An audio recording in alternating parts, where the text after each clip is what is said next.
chartered accountant. I'm also a qualified teacher.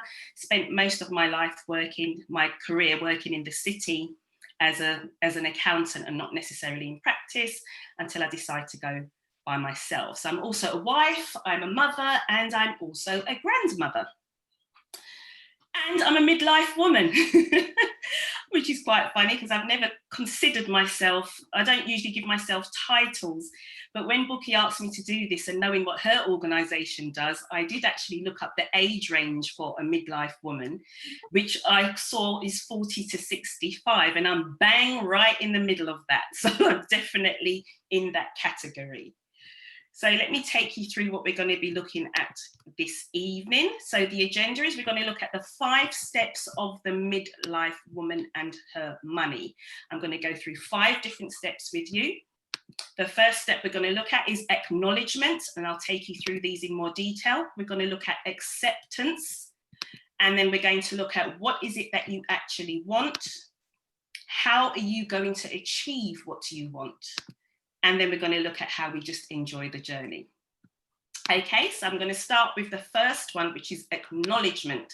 So when we're looking at acknowledgement and we're thinking about it's the recognition of the importance or quality of something.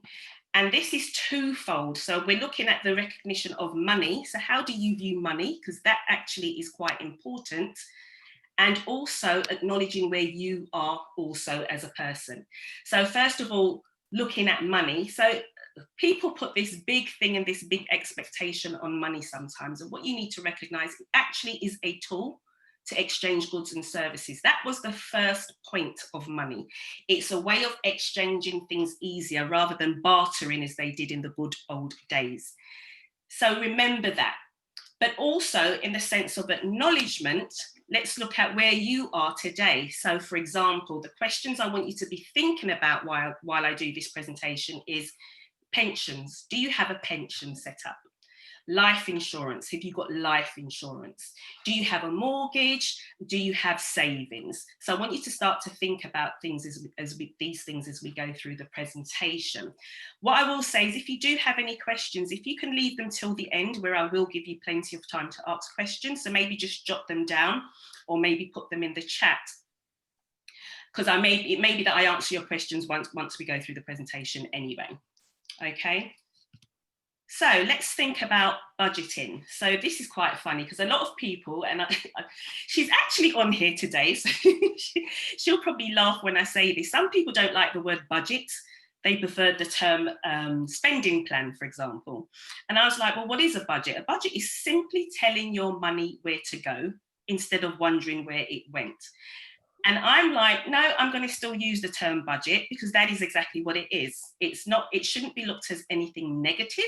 It's actually something positive. And it's not that you can't spend your money or anyone's telling you not to spend your money a certain way or not to spend it here, there, or wherever. But if you don't keep track of where your money is going, it will just go.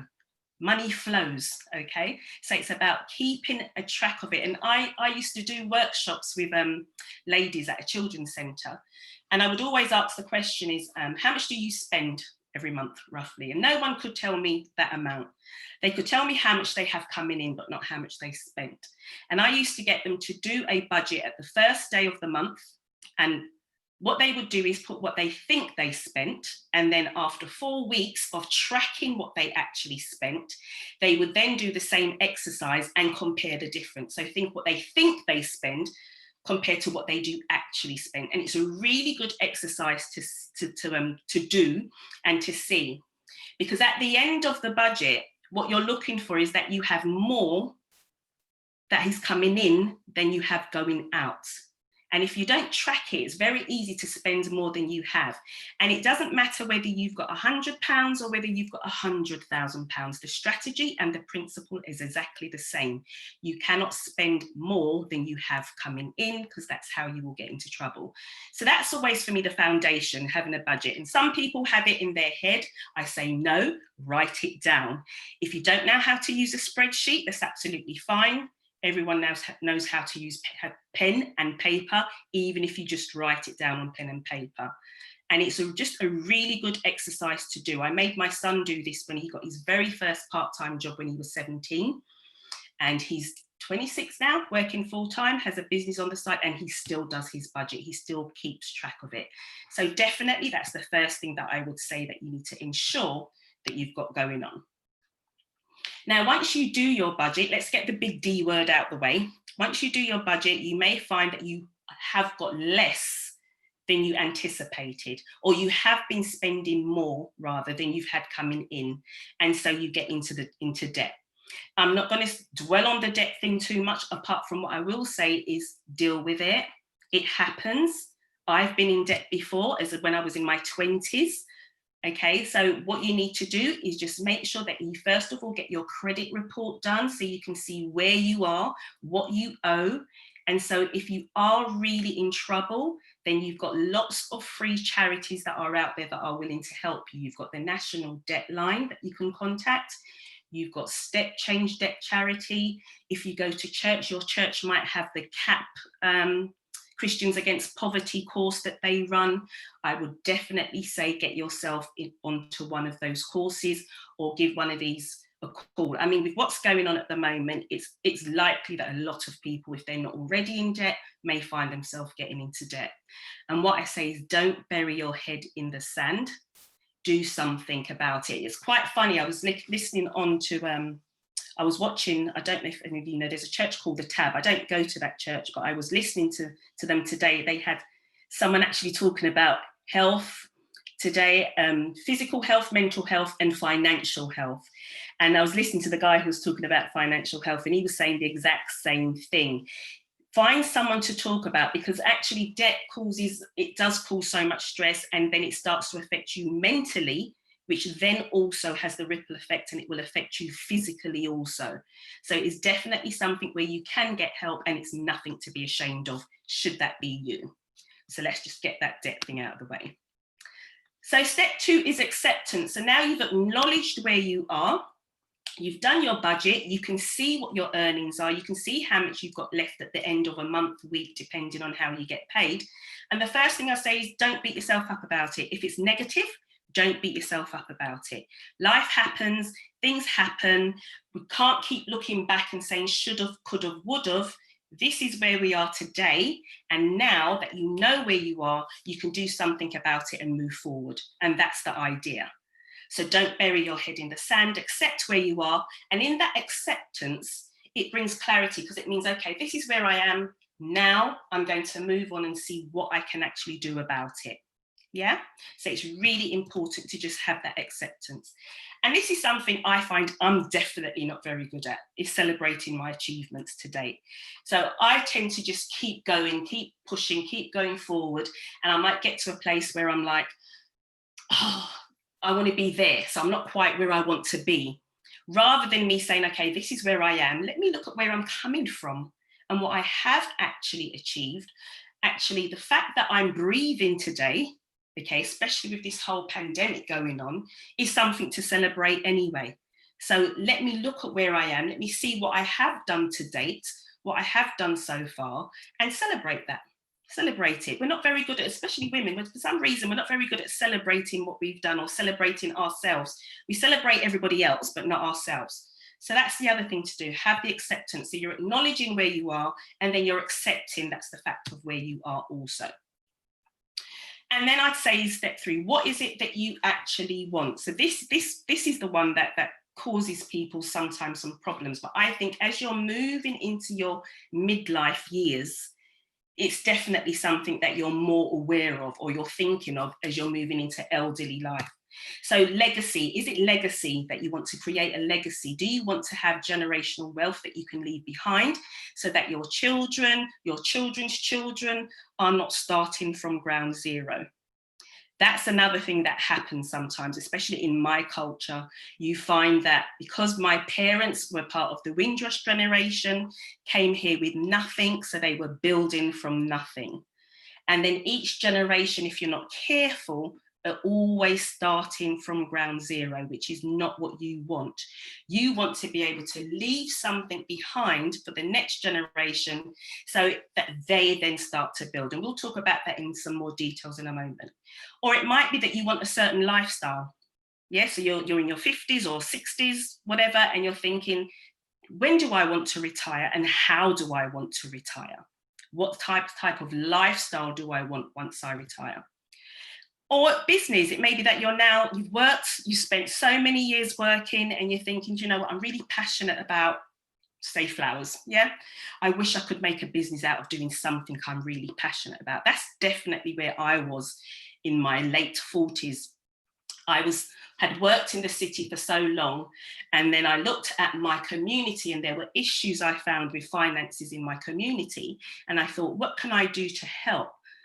And I was teaching at the time, and then I was asked, when I was doing my teacher training, I was actually doing it at a school, a PRU school, so children who had been kicked out of mainstream school. And they were very much into gangs and stuff like that. And I was brought in to teach them maths when I was doing my teacher training.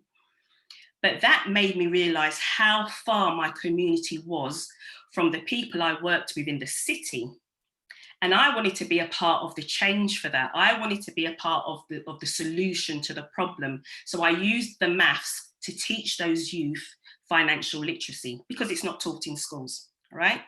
I mean, some schools are starting to do it now, but it's not like one of the main subjects. And it's the one thing that everybody has to come into contact with is money. Yeah, so why it's not on the curriculum, I don't know, but hey. So it could be any of those three things or something else. That's the three I picked up. So it could be that I want to leave a legacy behind. It could be I want a certain lifestyle, or it could be that I want to now do something I'm passionate about and turn a business and make a business from that. So let's look at legacy. How can you do that? So we've looked at the whys. Now, how can you do it? Life insurance is one of the most easiest and simplest way to do it. I do believe we've got a financial person on here as well who's probably going to talk to you some more later. Not quite sure if she might, but she may talk about that. Life insurance is it can be very affordable. You pay every month, and should something happen to you, then obviously that will go on to whoever you put down in your will or whoever you want your life insurance to be paid out to. And that's a simple way of doing it, because, for example, I was speaking to someone the other day about that, and she was saying that it's as cheap as £5, I think, but it does depend on how old you are. And as you know, the older you get, it's probably the more costly it's going to be. But even if it's £30, say £30 a month, and you put that in your budget, it could pay out over £150,000 to whoever you leave that to. So that's a very simple way of generating generational wealth. Property, you may have property and you're going to leave that property behind to somebody else. Businesses can be, depending on the type of business that you're building.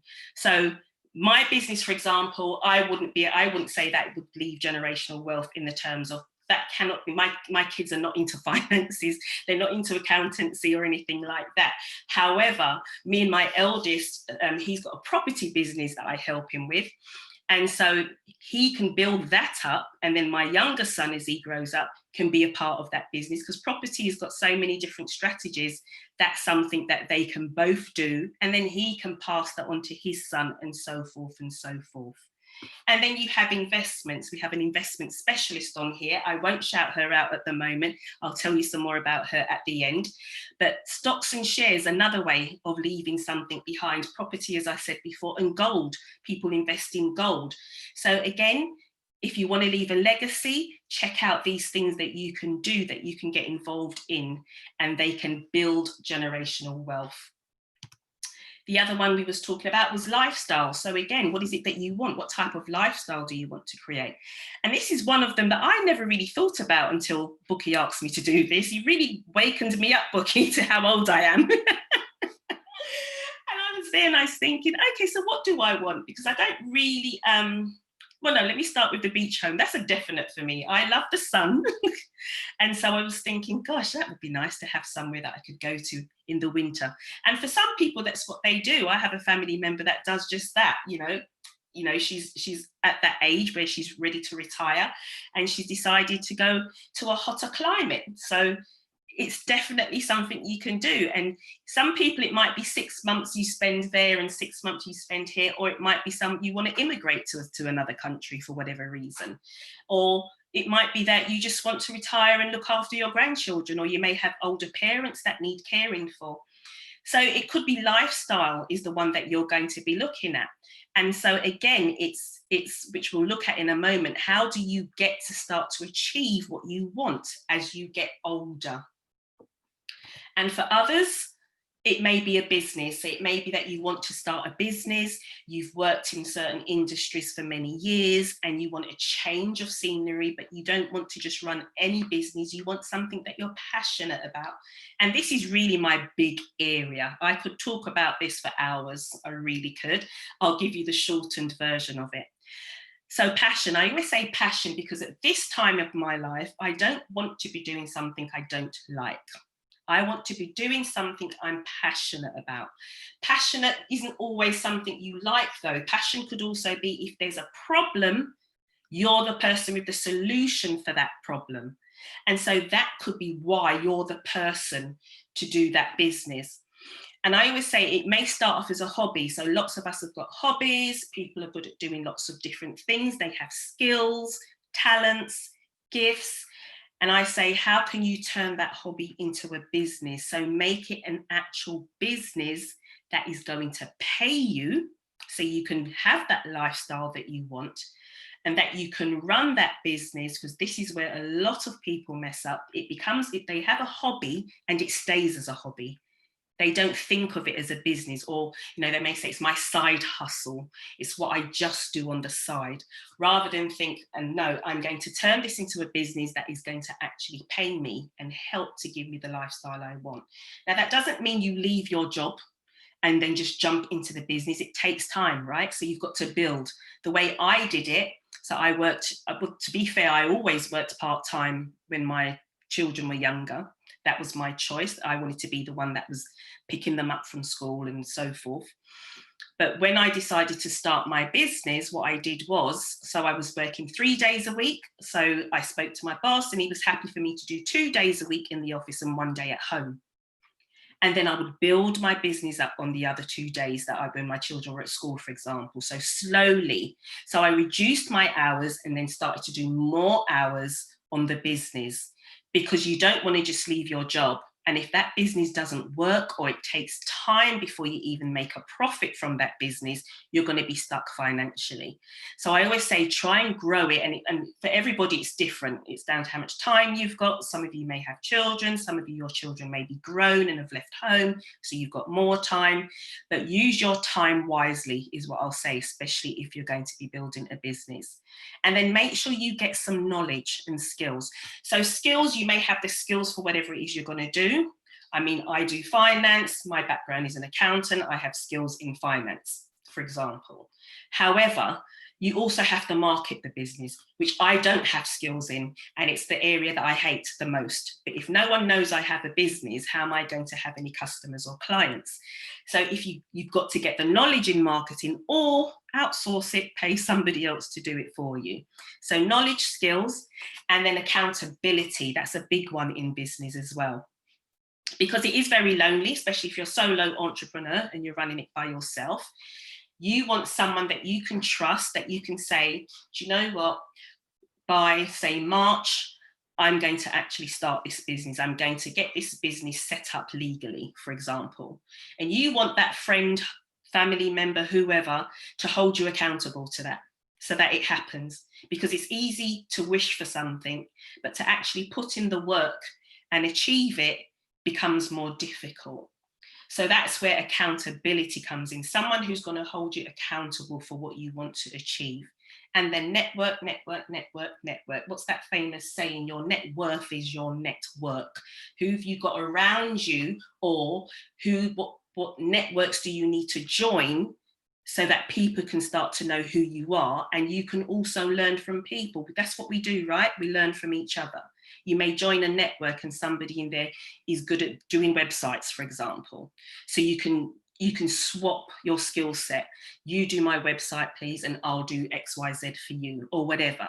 So make sure you build a network or join networks as well, that can help your business to grow. So that's business. And then step 4 is to actually achieve it. So we're acknowledging it. Yeah, we've acknowledged it. We've accepted where we are. Okay, now we're going to execute it. And this is, again, the step that so many people fail, because it says fail to plan, then you plan to fail. Okay, planning is all in the planning. Again, accountability is the act of being responsible to someone else for some action or result. This is from Hal Elrod. He's the guy who wrote the book, The Miracle Morning, if any of you know that. And he says the link between success and accountability is irrefutable. So having someone that you're accountable to or for is going to more than less guarantee your success than not having anybody. And that's really important. So I've told you, for example, that once you acknowledge it and you accept where you are by doing your budget, because when you start there, you'll know how much you've got at the end of each month. Say, for example, at the end of the month, you should have an extra £200 in your bank account. Okay, now you can start to put that action into plan. You can plan that and say, okay, what am I going to do with this £200 that I've got? And that will depend on what you want, which is the step we looked at before this. So if it's that you wanted a certain lifestyle, or you wanted to leave a legacy, you know you've got £200 that you can now get that life insurance if you haven't already got it. You can invest in stocks and shares with that money, but if you don't do your budget, you don't know how much you've got to spend, and then you can start to get into trouble. But this is the most important step, is actually doing something about it. And I mean, I guess we're at a point in our life where, you know, we're not young in terms of, we are still young, but we're not a teenager, we're not in our early 20s, where we're not so sure of what it is that we want from life. We have more of an idea. We've had some experiences, definitely. We've made it this far. We've definitely got experiences that we've had. And so we have more of an idea of what we do want to do. And we should also know what it's going to take to do it. But for some reason, when it comes to finances, people do find it really difficult. And hence why I say, again, that accountability thing is paramount. Now, you might not want to tell people or your family or have them as an accountability partner, but there is other people out there that you may find that you can trust. And even if it's somebody you don't know, you can start to follow these people on social media, see if they speak the language that you speak. And all it takes is a conversation initially. Just take a conversation initially, but it's more important that you have people out there that can help you to do what you need to do, rather than not, and just say, I'm just going to do this on my own, or I'm not going to even try because I don't trust. I don't want to tell anyone my business. I don't want to know how much money I've got. And you don't even have to do that to get help. You don't always have to tell people what you've got, but you do have to have a plan, because people can't help you to execute it if you don't actually know what you want and have that plan. So that's achieve it. And then the final step is enjoy the journey. My goodness, we must know that by now. Life is a journey. It is not a destination. We will never arrive. Yeah. We're always pursuing or trying to better or do something else. So it's a journey. Okay. And yes, we know by now it's got a lot of hills, valleys, corners. We go round. The road is never straight. Okay. But here's the thing, change is uncomfortable. Change is uncomfortable. So we may as well embrace it, because with change comes growth. And that's definitely something I definitely have gone through so many times. Even just my thing, I was always doing accounts anyway, always wanted to do accounts, did it at college, and was always worked within the financial industry. And then when I was having my second child, a friend approached me and she wanted to start a company. I said, yeah, I'll do the accounts for you. But it was training. And I've loved what she was doing. That's why I decided to pursue teaching. But it was so uncomfortable, because I had to stand up. I had to be assessed. Ofsted was coming in and checking what I was doing. I had to be criticised. And it was so uncomfortable. And I would never have thought I would have been able to do that. I'm an introvert as well, by the way. I would never have thought I'd be able to do that. Now people can't believe that I'm a shy type of person, or that I have any, introvertedness, okay? But I definitely do. However, I've been growing, okay? I've been putting myself through the uncomfortable situations, and then I've seen the growth. So when I look back now, I'm like, wow, girl, well done you. You've come a very long way. So growth happens when you're uncomfortable. And remember also, it's not a race, okay? We're not keeping up with the Joneses anymore. Don't need to keep up with the Joneses. Don't need to keep up with the younger ones. For me, I'm talking to myself now as well. I don't need to keep up with the 20, 30-year-olds on social media who are posting, they're doing lives, and I'm looking at them. And at first I was thinking, this is what I need to be doing as well, until I said, no, you don't. There's more than one ways to do it. And that's got to do what's right for you. They are into technology. They are into all of those brilliant videos that they put out there, and they're right for their audience. But there's so many different audiences and different people out there, so it's not a race. So do the basics, get your budgeting done. This is the very least that you should have by this stage. Is your budget done?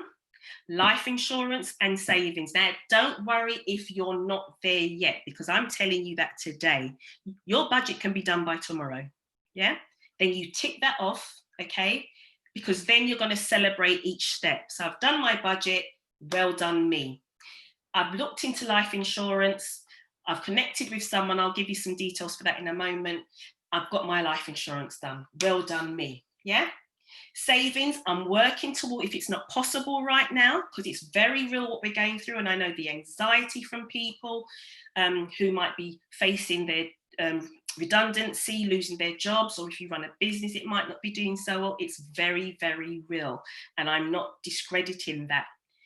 But however, you have to think of other ways that you're going to be able to get that income in. That's a whole nother subject. I can't go into that right now because I'm conscious of time. But these are the basics you want to be working towards. And if you've already got the basics done, because some people will have, then you start to think of, what do I want? When do I want to retire? What age do I want to retire? My mum retired at 50 and went back to Jamaica at 50. So she did it. So she kind of set that mark for me. I've crossed that mark and I haven't done it yet. So she's beaten me, okay? All right, I'm going a bit slower than her. Now, my thing is I will never retire in terms of not work, because I love what I do. So I got that. I'm passionate about what I do. I'm not going to stop doing that until I'm forced to stop doing it, okay? But whatever it is that you're wanting to aspire to, that's your next step. You might be at that level already. How am I going to achieve it? You still need to do your budget, because you need to know how much you've got to invest if that's what you want to do. But make sure you celebrate each step of your journey. And I'll just leave you with my contact details. So if you want to email me, you can email me at jstewart@ftandconsultancy.com. That's my work mobile number there. And this is the main thing I wanted to just leave you with, is the podcast. I have a podcast on all platforms. That's on Apple, Spotify, or you can get it free on Anchor FM. And it's called Financial Cash Talks. I've done maybe about 25 to 30 episodes, but on there I have professionals that have done the podcast with me. So if, for example, you want to know about life insurance, I've got a podcast all on life insurance, and you can contact that lady, her contact details on there.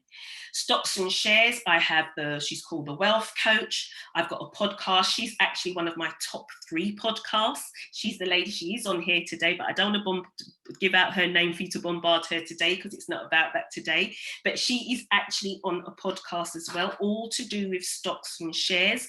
Her contact details on there. I've got a podcast on afterlife care, looking at wills, looking at your lasting power of attorney. There's a whole podcast on that, on property. So lots of information out there. So definitely, if that's useful, you can go and choose one, listen to it, and connect with the professional person on there. I also have some videos. I've got a video on fighting debt, managing your business finances, turning a hobby into a business, and personal financial budgeting. For more information, just drop me an email. And that's the end of my presentation. I think I did that within the time, right, Bookie? Yes, I did. So any questions, Bookie? I don't know if you want to take the questions and shout them out. Let me just stop sharing my screen. Brilliant. That was amazing, Jackie. Thank you so much. Yes, so we've heard it, ladies. If you have any questions for Jackie at this point, please pop them in the chat. Otherwise, yeah, plenty to think about, I guess. Yeah.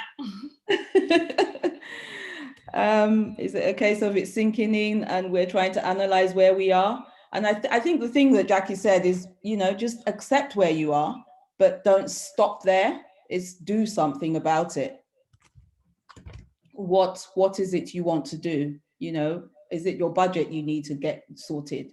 Is it thinking about, okay, I'm what age now? Where do I want to be? And it's those kind of things. So if you do have any questions for Jackie, please pop them into the chat. As she's here, she can take those. Or and I know money it can be a private situation. I've screen grabbed Jackie's contact details, so I can send that out to anybody who wants that as well. So we have a question for Feroz. Is there a percentage of your income you recommend to save per month? Right, good question. So people do like to work with percentages, but I'm not going to say that there's a percentage because it depends on your individual situation. For some people, 80% of their income goes onto their bills. For others, it's 100% of their income that goes onto their bills. And if that's your case, what you're going to need to do is look at how you can raise some extra income. And that's the hobby one. Starts off as a hobby, right? How can I get some more income so that I therefore can save per month? But the average that most professionals say is you should be working towards 20%. That's an average. But I don't like to give out ballpoint figures because, like I said, for everybody, it's different. It depends on once you've done your budget and you've taken out your rent or mortgage, what you have to pay, what I would call your fixed costs, you will know what you've got left behind. Yeah, some people can afford to save 40% a month. So it really depends on what you want to achieve and your personal circumstances. I'll type in the name of the podcast in the chat because I can see someone asking. It's called, can't spell, fun then.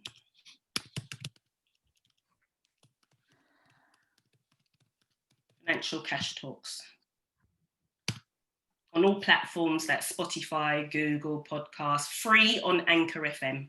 Yeah, it's actually brilliant. Do we have any other questions? I think Annette might come through now, and if not, I'll just ask Hulya to go next if any other questions. I can keep an eye on the chat if you want to while the others are and just answer them individually if you want. Okay. Yeah. Yes, so I have Annette come through. Annette's here now, so I'm gonna just I'm going to ask, let me see if I can make Annette co-host. Make Annette co-host, there she is. Hi. Okay. Hi there. Hi, it's good to see you, Annette. Thanks for joining us. So yes, one of the reasons I asked Annette to come onto this talk this evening was because in the midst of everything that Jackie said, she talked about the passion, the business, the having something on the side to make a bit extra. And Annette is someone that's actually done that, and she did that. She did that at the age of about 56, if I remember correctly. So at this stage, where that's my age at the moment, or I'm heading to 56, Annette took on something, a passion, she ran with it, an opportunity, and so I'll just let her share her story with us. Thank you very much, and hi everybody, and thank you very much for inviting me onto the call tonight, Bucky. So yes, at the age of 56, having spent 15 years in corporate life working for big banks like HSBC and Lloyds, doing very major change programs, I decided at the age of 56, thinking, is this what I'm going to want to be doing at the age of 65 and 70? Because it's quite exhausting, quite stressful, working to other people's deadlines. I loved what I did. But I decided to look at Arbonne because I wanted to see what another business stream would look like. And I was running the two alongside each other until beginning of this year, which is when just before I reached the top level with Arbonne. And I now work Arbonne as a sort of, is my full sort of mainstream business. And I also still do my life coaching and my neurolinguistic programming training. So I think my message here is when I looked at a different sort of business model, I guess, it was something that, you know, I knew I had to sort of really do my homework on and look at it. And I was very happy with what I saw. And certainly 9.5 years on, now at the age of 65, I am really glad that I have got this, you know, with me, because I wouldn't be wanting to go into the corporate day job now, even though I really, really loved it when I was doing it. So, you know, yes, it has been at times, you know, very, very busy, because I was in an extremely busy day job, but I was building Arbonne on the side in sort of nooks and crannies of time, and I was able to do that by just using some time on the morning and the train when I was going into the office. I would do some more at lunchtime, and I'd do a little bit in the evening. And I can look back now and think, thank goodness I made that time, because, you know, when people look at this business or look at a second business stream, all of us don't have time, do we? I mean, every day is just whizzes by, and it really made me sort of sit down and think, what is it that I do with my life every single day for the hours, and what can I actually not do anymore to replace with learning about how to be a leader of entrepreneurial people. And it's really grown me as well, because although I came to Arbonne as an actual leadership coach at that point, I thought that, you know, I knew quite a lot, but there was a lot more to learn, because when you're working in a self-employed industry as opposed to employed industry, there are a lot of differences, but they are differences that actually helped me in my day job as a consultant to be even more sort of a leader, even in the workplace. So, as I said, you know, up until the beginning of this year, I was still working as a business consultant with law firms, with the banks, doing change management programs, project management. And this has enabled me now to get up in the morning, and I work my business around what I want to do, as opposed to the other way around. And that's what's been the most appealing thing, because I can get up in the morning, I can do a bit of work, and then I can go out for a walk, and then I can, you know, in normal times, be going out for the day somewhere nice, and coming back and fitting it into the hours that I want. And more than that, I know that I'm going to leave a legacy behind, and that was really important to me, because we are on this planet to do things for ourselves and our families, but for others, it's that bit for doing it for others. So the legacy for me is knowing that when I stop doing this business because I get to the age where I don't want to do it anymore, I know that I've set up people and helped them be on their journeys. And I have a lot of young people in my team, ranging from 2021 right the way through to sort of in their 60s. So, you know, that's the other thing I love about it. It's not age specific, it's not cultural specific. It doesn't matter what qualifications you have, what, you know, where you've been in your life, it doesn't matter, because it is a new learning platform with an easy process to follow. So I hope that gives you a little bit of an insight and a bit of encouragement as well, that actually no matter where you are in your life, it's always worth looking at another business stream. So Bucky, is there anything else you want me to say about that? Oh, no, I mean, you've said it. I mean, and you weren't even here when Jackie was talking about, you know, what are your reasons and leaving a legacy. And you just said all of what Jackie was saying. And yeah, for me, it's just it's a wonderful company, it's a wonderful community, and it helps you, and it helps you help others as well.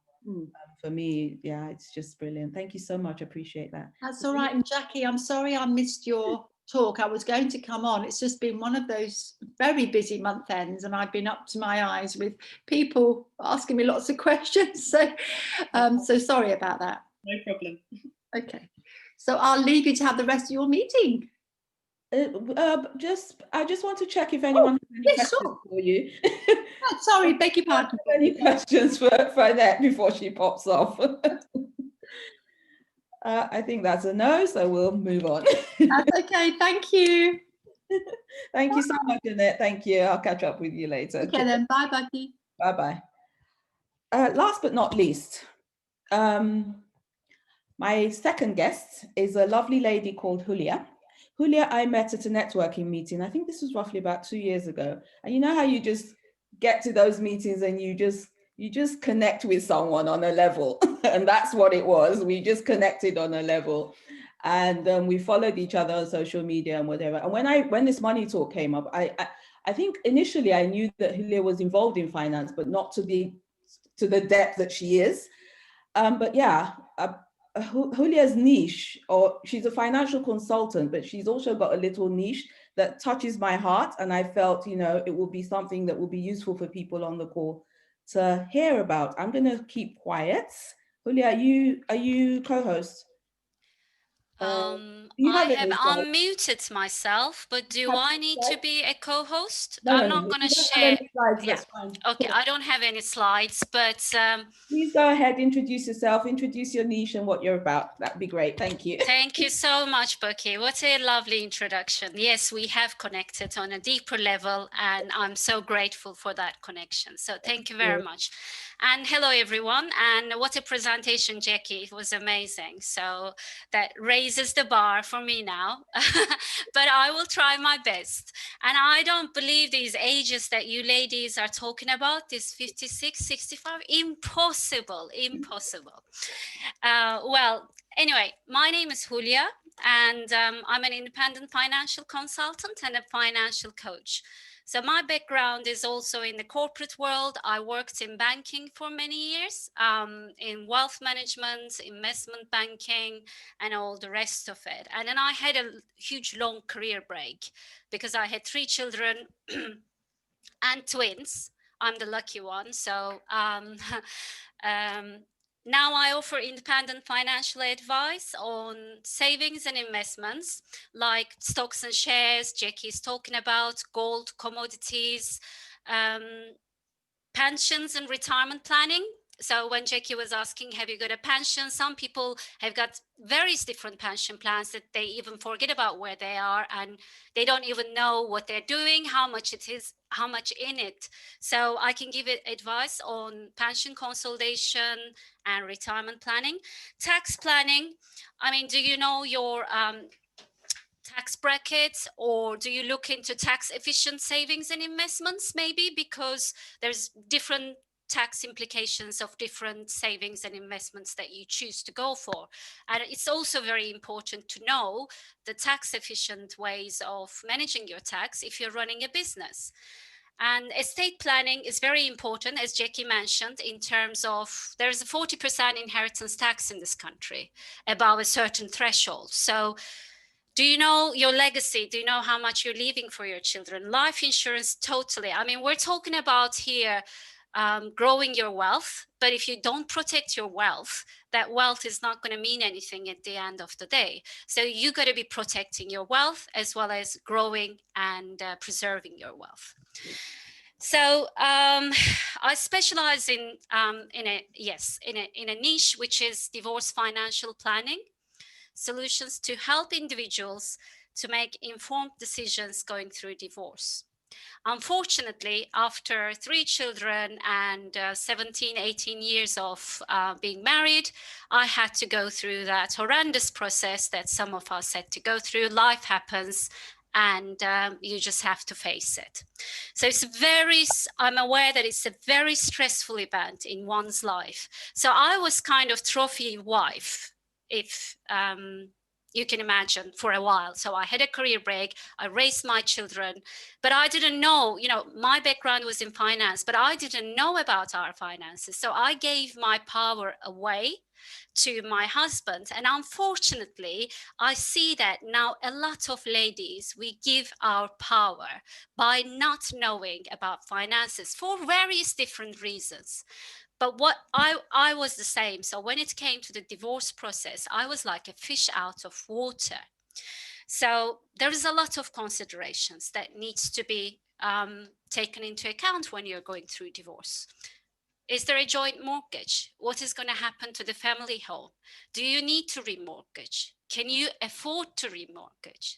Is there any protection policies, protection policies? When I say protection policy, it means insurance. So what is going to happen to protect your children's future? And how are you going to plan it? So this is the planning process that I take my clients.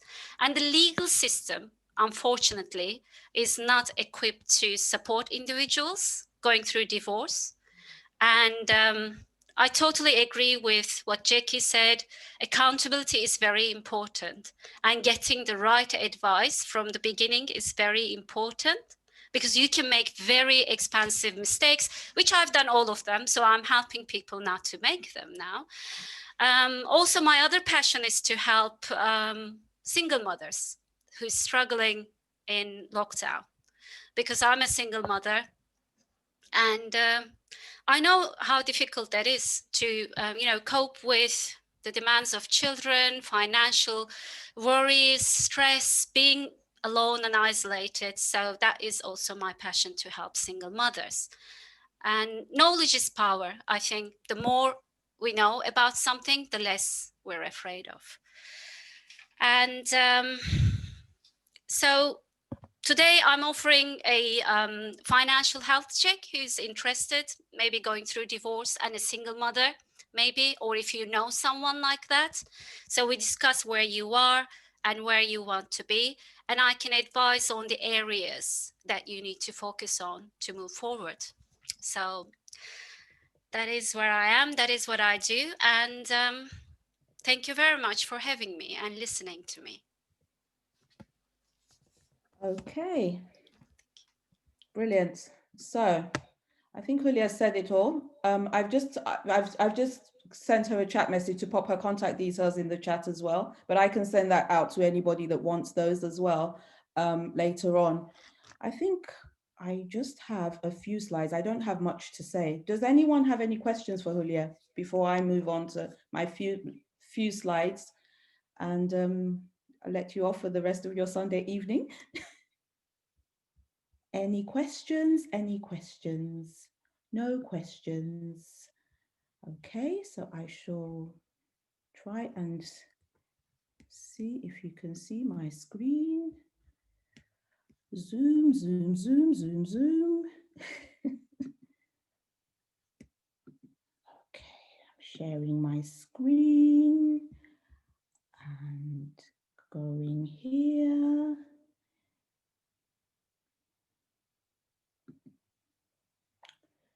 Can we see this? Brilliant, thank you. Are you all muted still? Oh man. Okay, so I think, yeah, this is the first slide. It's introduced all the guests. And I'm going to just whiz through this quickly, because most of you here have been at my meetings, you followed me, you know me, blah, blah, blah. But for the purpose of those that don't know me, this is a brief bio.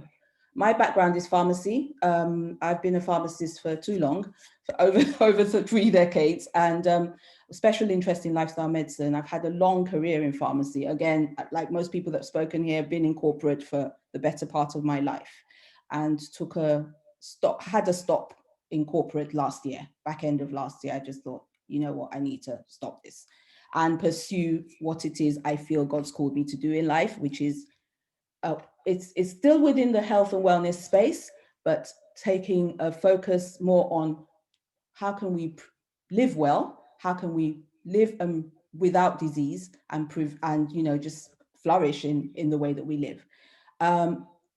at some point within my pharmaceutical career, I took a break and actually trained as a stylist. So I am a certified stylist, but in lockdown, I've retrained as a health and wellness coach.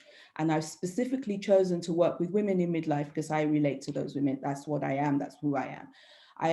I'm an independent consultant with Arbonne simply because Arbonne sits quite well within what I do, and it helps me support my clients as best as possible.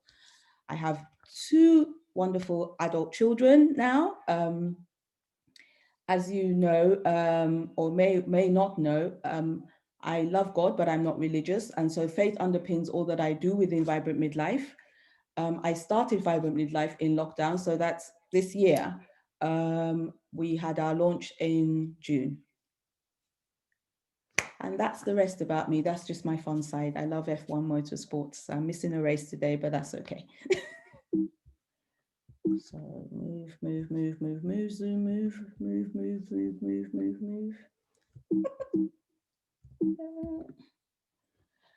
Yes, so what do I do in Vibrant Midlife? It's to help women live well, healthy, well, and live life on purpose.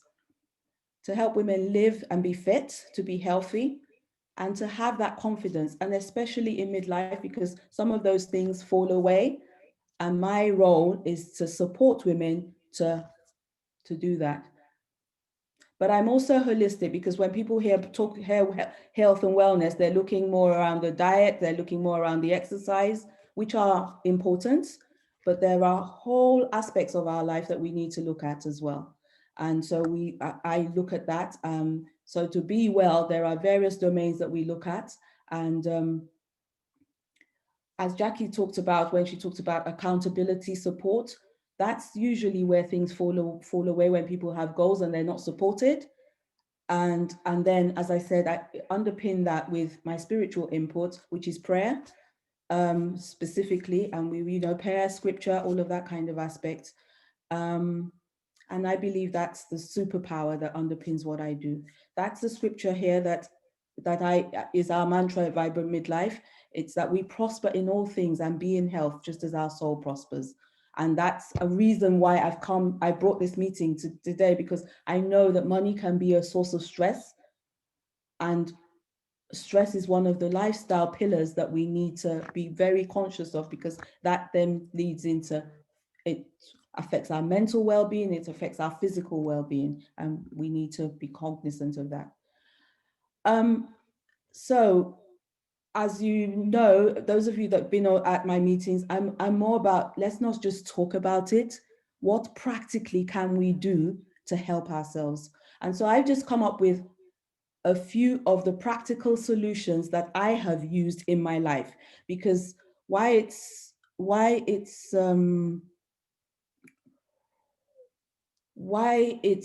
sorry, I had to admit someone into the meeting just now. And why I can speak to a lot of this is because I don't just talk from, oh, this is the theory. All of what we're talking about, be that restructuring my finances, be that dealing with debt, be that thinking, okay, what do I want to do with the rest of my life? I have lived and walked that walk. I remember my dear friend Sandra is on the call, because I took a time out, I went to live in Nigeria, came back with 0 pence. I came back with 0 pence and had to start from ground zero. And I came back and I got a shock, a rude shock. I got a bill from HMRC, because before I left, I was working as a self-employed contractor, and I thought my accounts were in order. I came back and I got a bill from HMRC for about £15,000.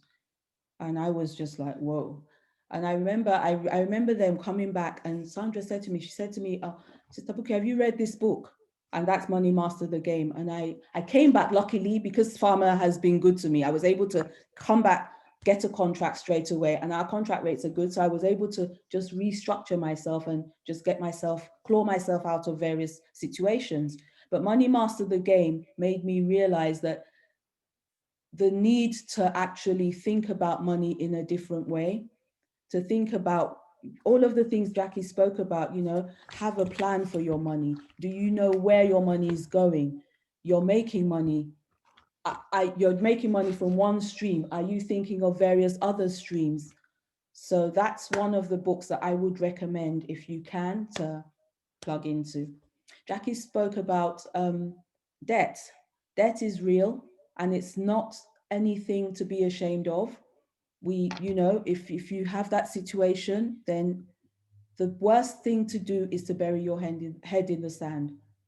Deal with it. Have those conversations. Have polite conversations, because to be honest, most of the organizations or companies that you will deal with, they are the odds are in your favor. They will work with you.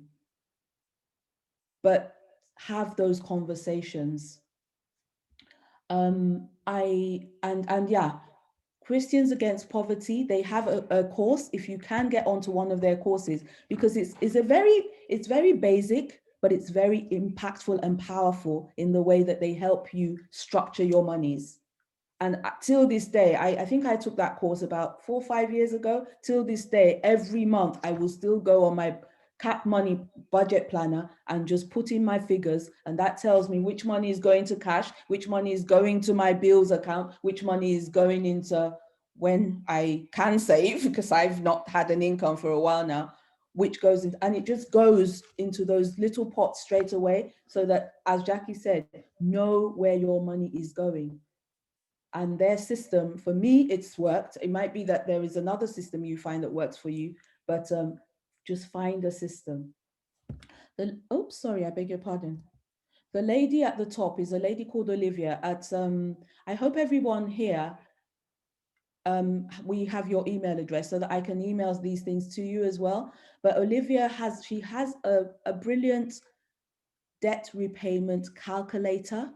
She calls it the snowball effect, but it's really, really powerful in helping you, if you've got credit card or whatever debt, you to put them in order of priority, in order of highest interest rate, in order of, okay, which ones to pay off first. And when you do that, you move from one step to the other. And it honestly, it just helps you. I'm not saying this because I heard about it. I'm saying it because I used it and it worked for me to get me out of substantial amount of debt. So I will share Olivia's link with you. Moving into the pensions advisory service. Yeah, some of us we've had long careers. We've worked in different places, and you've paid a pension here, a pension there, a pension there, and you're wondering, where is that money? If you contact that service, sometimes I believe they are able to help you track lost pensions, for example, and just help you work through that. They help you find out, okay, how much money you need in the future. But then we have professionals here that can help with that as well. From Money Master the Game, I became aware of the fact that, when you want to make investments, you don't necessarily have to go put your investments and pay these vast management fees. Nutmeg is an online investment portal. And what I did is I just consolidated everything that I wanted to pop into there, and I popped it into Nutmeg. Nutmeg is not a free service, but at least it brings your cost base down. And, so it's something that I use and I felt I would share with you. And of course, when we talk about the make a little extra for me, as I said, Arbonne helps me support my clients because of the products, but it's also something that I'm building I've started this year to build, and I have a long-term plan to build for you, so that when at least I have that as an additional little extra. So that's my few resources that I thought I would share. As I said, these are things that I've used myself. If anyone wants any more information, I'm happy to share, but they're all things that you can key into and get your own knowledge from. I think that's it. I always end on this note with whatever we've heard. Think about what you're doing. Don't let it just be information, especially this year.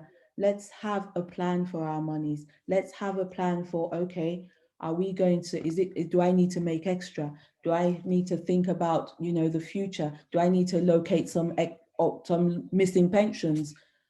Do I need to get a side gig? What is it you want to do? Please don't just take on board this information as we go into December, which can be a heavy spend month. I know Hulya said, I'm Scrooge in December. Yeah, maybe you need to just take it down a little bit and see, find an investment pot.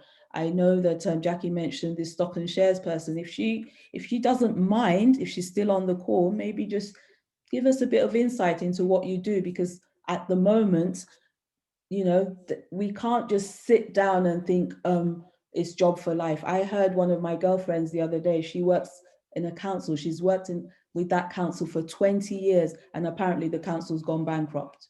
So, I mean, whatever redundancy and all of that, they don't even have the money to pay them. That's 20 years of service. So we need to be thinking about alternatives for ourselves. The kind of other things that I wrote down just about making extra, some people are looking into Amazon sales. Some people are looking into digital products. A lot of us are highly skilled. Some people are looking into physical products around a passion. Just do something, please. I think that's it. Those are my contact details. And that's me done. I'm going to stop sharing my screen and check the chats. Okay, so Hulya shared her contact details. Thought-provoking session. Thank you so much. Yeah, it's just to ask, are there any final questions before we wrap up?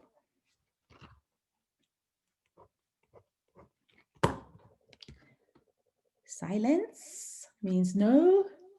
Thank you so much for coming. Thank you, thank you, thank you, thank you, thank you. Thank you all for being here. It's been brilliant. As I say, please, please, please take action. Don't just be listeners. Let's be doers. And connect with Jackie's podcast. Jackie, thank you so much. I appreciate your time. Hulya, thank you so much. I appreciate your time. Connect with Jackie's podcast. It is amazing. That's where I found her, actually, with the E-Man. And yeah, let's go and be frugal. Let's think about what we're going to do. Is your friend still on, Jackie? Is she gone? I'm still here. Can you hear me? Yes, please. Oh, yes, she is. Tsitsi. Please, Tsitsi, please just share briefly what it is you do. I'm interested, please. Okay. Hi, everyone. I guess I'd say I'm a bit similar to Hulya, but I am an investment manager. So I actually invest people's money in the stock market. In other words, I just make their money work harder for them, whether it's to make it grow, or some of them just want to maintain it for the next generation. So I'm like the custodian for that.